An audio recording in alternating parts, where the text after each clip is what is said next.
The first laugh hit harder than any bullet. I was standing at the bar when the Navy SEAL raised his glass and grinned. "Hey, Angela Nelson," he said loud enough for everyone to hear. "What's your call sign? Or do computers like you even get one?" The room burst out laughing. That kind of laughter, it doesn't fade. It brands you. No one spoke up. Not even the man whose life I once saved. He looked at his drink, pretending not to know me. In that moment, I felt something break, not in anger, but in clarity. They didn't see me as a soldier, as a leader, or even as human. Just a woman in the wrong room. I set my glass down slowly. "You want to know my call sign?" I said. He kept smiling. He shouldn't have.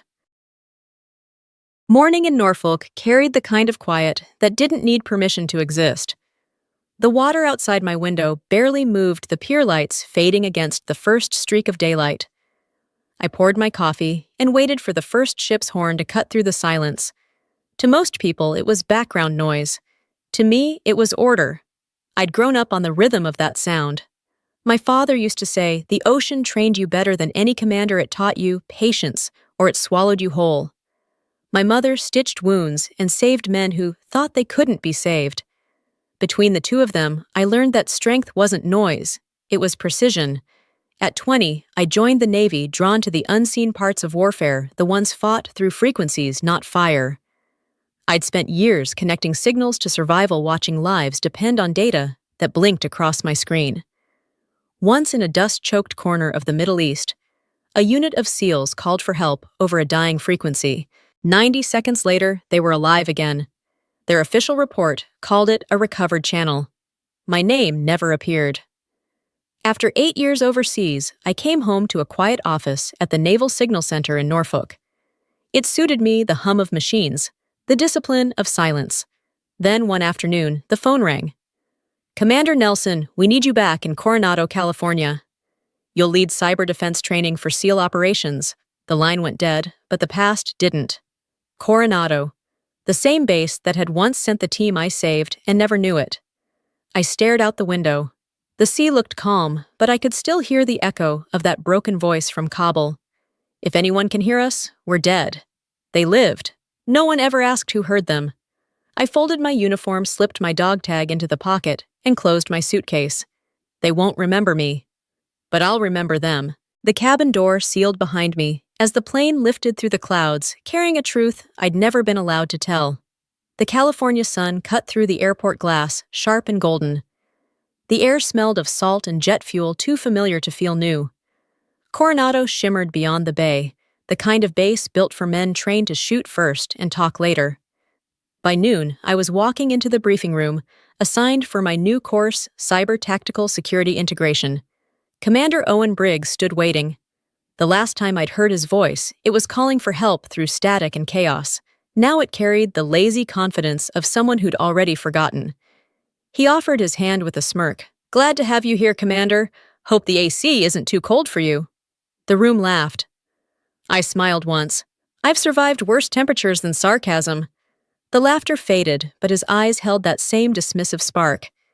He had no idea who stood in front of him. During the meeting, I warned them about a vulnerability in the simulation network. Owen barely listened. "We've got it covered," he said. The same words that almost got them killed years ago. Later, while teaching, a young lieutenant named Eli Hunt studied me too closely. "Ma'am, were you ever in Kabul? I think I heard your voice once." The room went silent. "Let's keep that classified, Lieutenant." They laughed again, except Eli. He already knew. That evening, I noticed a framed photo on Owen's desk, his old team, the ones I'd saved. Beneath it, "To the ghost in the machine." The ghost had returned, and no one recognized her. Driving home, the radio crackled. "Security breach reported at Pacific Naval Simulation Base." My chest went cold. Something inside the system had woken up again, and it was moving fast. Hours later, the base was quiet except for the low hum of machines. On my monitor blinked red text, "Unauthorized signal detected." My reflection stared back the ghost I'd once been. The intrusion traced to a foreign IP scanning SEAL training data. Every time I flagged it, the system erased my alert, dismissed by Commander Briggs. He was ignoring it again. I copied the logs, filed a report, and shut it down. Next morning in the briefing, I raised the alarm. Owen chuckled. Nelson's good with numbers, but this is real combat. Laughter again. I stayed silent, watching them dig their own grave. That night, Eli came to me quietly. You were right, ma'am. Someone's spoofing our drills. You didn't hear that from me, I said. At least one man still listened. I opened an old file labeled Ghost Net. The pattern matched perfectly, same attack method from Kabul, same arrogance, same blindness. I leaned back, eyes on the black ocean beyond the window. It's happening again, I thought.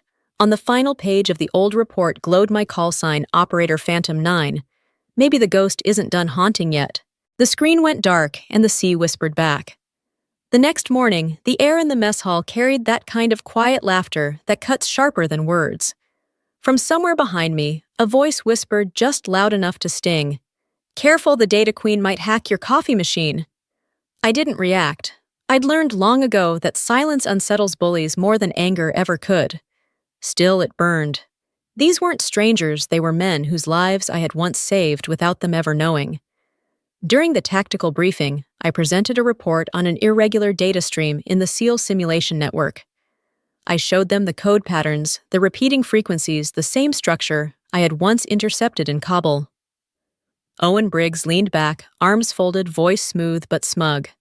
Relax, Nelson. We handle pressure, not passwords. The room erupted. I let the laughter run its course. Then I said quietly, and pressure kills slower than ignorance. It silenced the room faster than any order could. I gathered my notes and walked out, pulse steady but cold. The next day proved me right. During a coastal drill near San Clemente, the team lost contact. We've lost channel, no GPS, anybody. Copy? Owen's voice cracked through static. I stepped forward, hands on the keyboard. 90 seconds of command line chaos later, the screen blinked green. The team was safe, again. Good catch, Nelson. Lucky timing, he muttered. It wasn't luck. It was math. The room fell silent. They couldn't decide whether to thank me or resent me. That night, I sat alone on the pier, watching the reflection of baselights ripple over black water. You can save a man's life and still not earn his respect, I thought.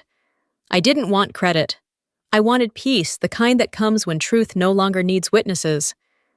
Owen walked past me, stopped for a second, then kept going. His silence wasn't ignorance anymore. It was guilt. And that was enough. By morning, the silence had turned into exile. Conversations died when I entered the room.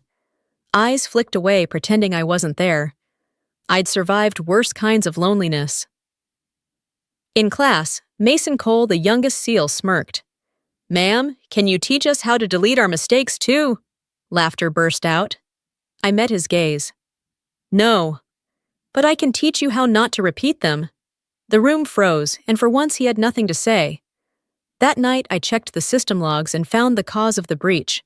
Mason's own careless access key. Reporting it would destroy him. I hesitated, then erased the record. Protect the mission, not the ego.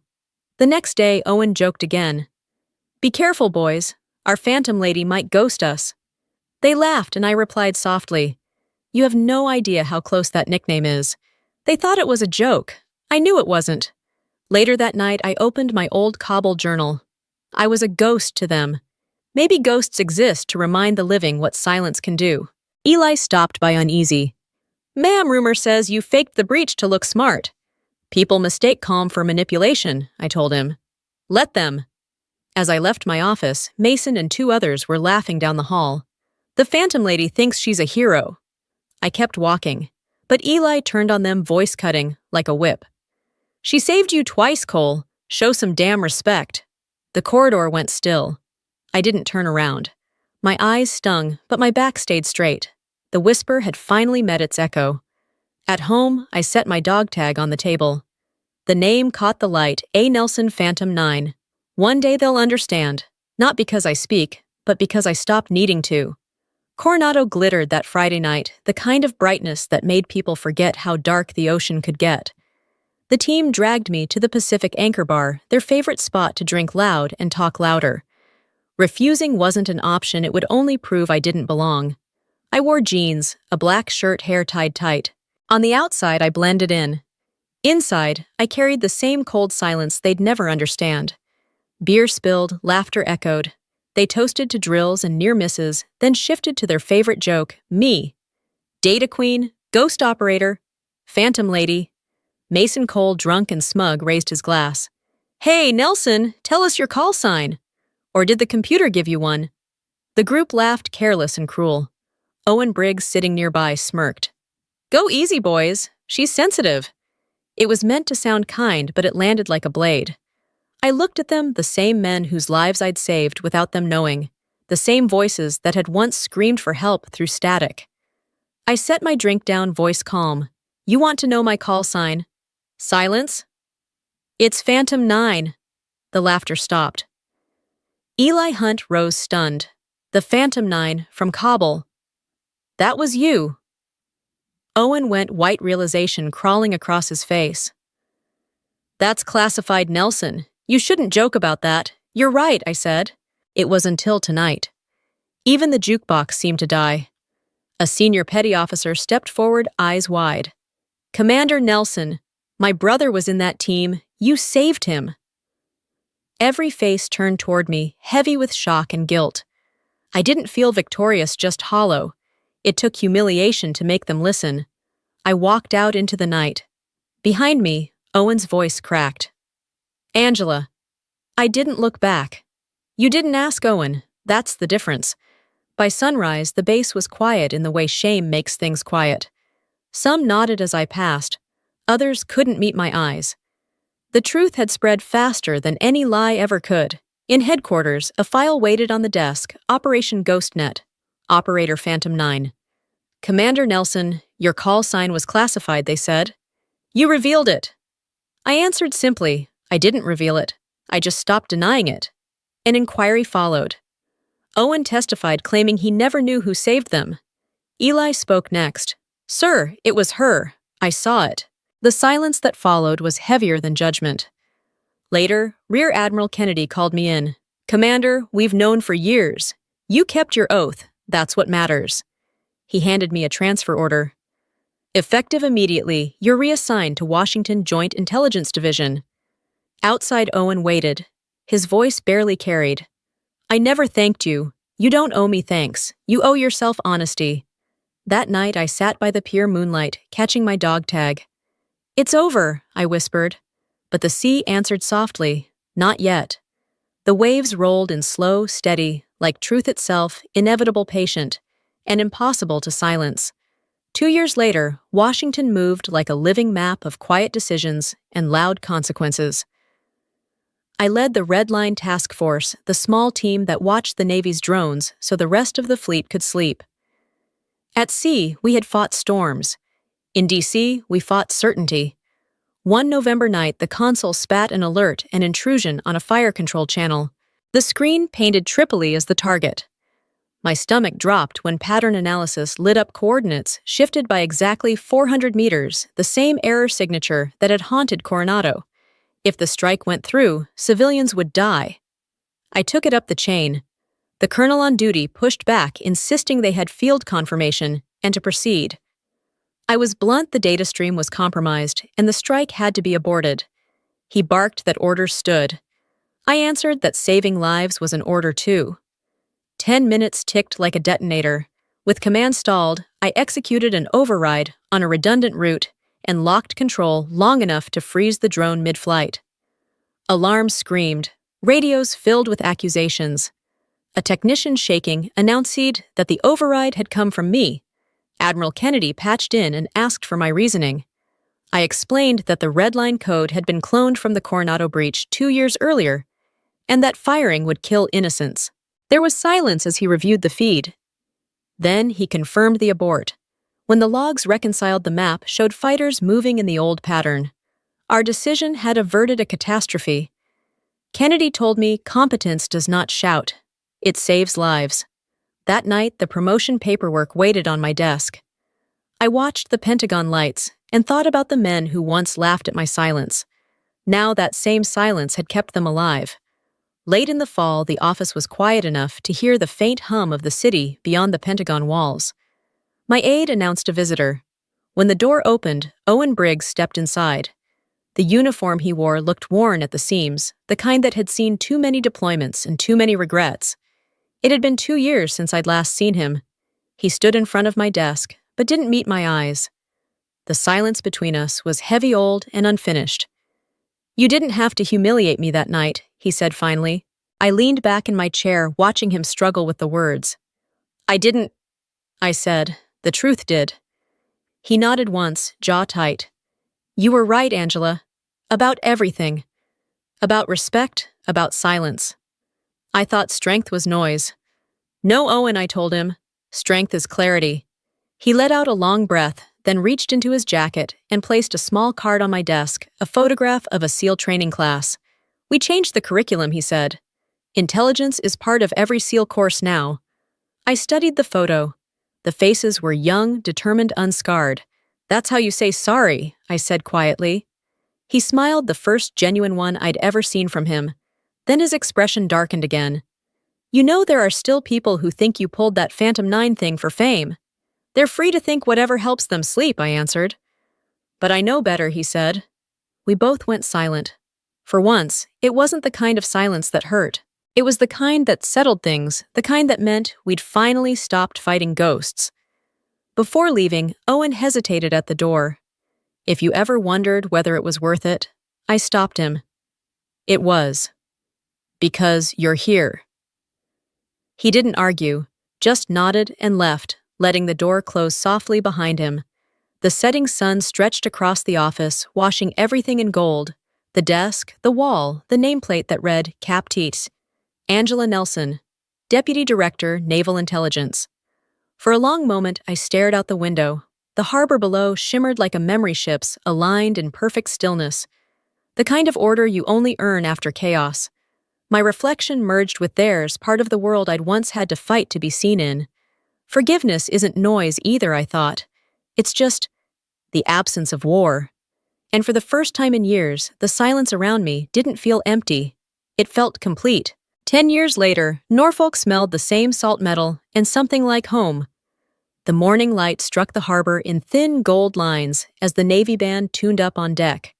Rows of young officers stood straight in their new uniforms, faces shining with the mix of pride and nerves I remembered too well. I walked up to the podium, the breeze catching the white of my jacket. Rear Admiral Angela Nelson. The title still felt like borrowed language for something I'd spent a lifetime earning. I looked out at the ocean of faces, men and women, who hadn't yet learned that victory often comes wrapped in silence. My speech was short. It didn't need to be long. I talked about duty, about listening harder than you speak, about knowing when to be loud and when to be still. They applauded politely, not realizing those words had been carved out of years of being ignored. After the ceremony, as the crowd scattered across the pier, a young lieutenant approached. Her uniform was too crisp, her eyes too bright. "Ma'am, I joined because of you," she said. "Because of the Phantom story." I smiled. "Then don't be like me. Be better. And be quieter only when it counts."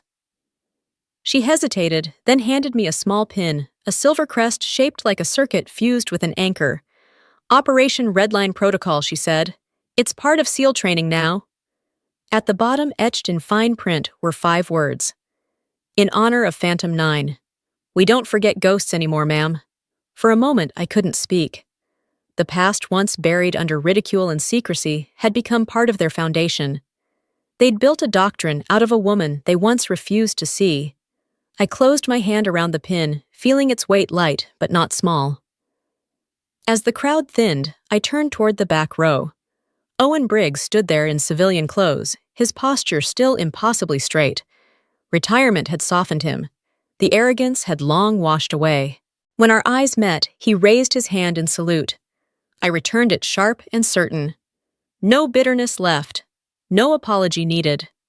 Down by the dock, Eli Hunt waited. He'd traded his combat gear for teaching blues, the kind of man who carried respect the way others carried medals. We walked side by side along the wooden planks, the tide lapping beneath us.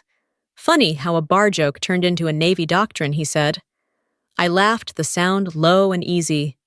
"Revenge is loud," I told him. "Redemption whispers." He nodded. And for a while, we just listened to the creak of ropes, the hum of ships, the distant gulls calling above the bay.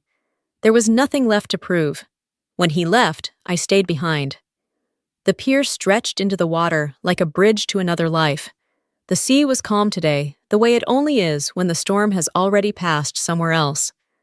I stood there until the chatter from the crowd faded and the world went quiet again. I reached into my pocket and pulled out my old dog tag edges, worn smooth with time. The letters were faint but still there, A. Nelson, Phantom 9. I turned it over in my hand, letting it catch the morning light. "You don't have to shout the truth," I whispered. "You just have to live it." The wind moved through the rigging above me, blending with the steady rhythm of the waves. It was the same sound I'd heard all my life, the sound of duty, of memory of peace. The sound of water. As the scene faded to the soft rush of the tide, the world narrowed to one quiet truth.